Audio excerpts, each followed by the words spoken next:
আমি পূজা। তো আজকে ছিল সোনালদির আইবুড়ো ভাত। তো সোনালদি ছিল নন বেঙ্গলি, তো আমরা সেই অনুযায়ী ভাবলাম যে বেঙ্গলি স্টাইলে ওকে আইবুড়ো ভাত দেই। তো আমি কলকাতা থেকে মাটির থালা বাসন নিয়েছিলাম, ওরা ফাইনালি এখন চলে এসছে। আর হ্যাঁ, সোনালদি ভেজ খায়, ঠিক আছে, ভেজ বলতে শুধু ডিমটা খায়, মাছ চিকেন মাটন এগুলো খায় না। তো সেই অনুযায়ী ওর ফেভারিট সবজি তরকারি রান্নাবান্না হয়েছিল। তো এখন দাদা বানাচ্ছে পনির টিক্কা মশালা, আর আমি বানিয়েছিলাম ফুচকা, আর দিদি জলটা বানিয়েছিল। ওরা এখন ফটো তুলছে, ভিডিও বানাচ্ছে, স্ন্যাক্স এনজয় করছে। তো এখন আমি চলে এলাম কিচেনে কিছু ভাজাভুজি রান্না করার জন্য।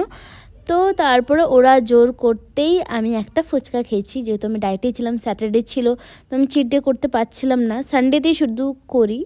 তো ওরা বলছে তুই একটু ডান্স কর, কোনো প্র্যাকটিস নেই, কিচ্ছু নেই, আমি একটু ডান্স করেছিলাম। তারপরে ডান্স করেছিল দিব্যাদি। ডান্স করার পর আমরা চলে এলাম কেক কাটার জন্য।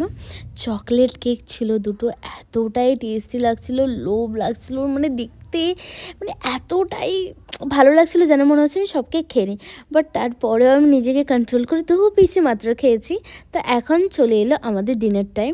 তো আমি ওকে মানে দিদিকে আমি খাওয়াটা দিয়ে দিয়েছি, আর সবার জন্য ভেজও ছিল, আর যারা যারা ভেজ ননভেজ দুটো খায় চিকেন ছিল সবার জন্য, ঠিক আছে। তো ডিনার কমপ্লিট করার পর আমরা খেলছিলাম উনো, তারপর আমরা খেলাম দাদার হাতে বানানো মইতো।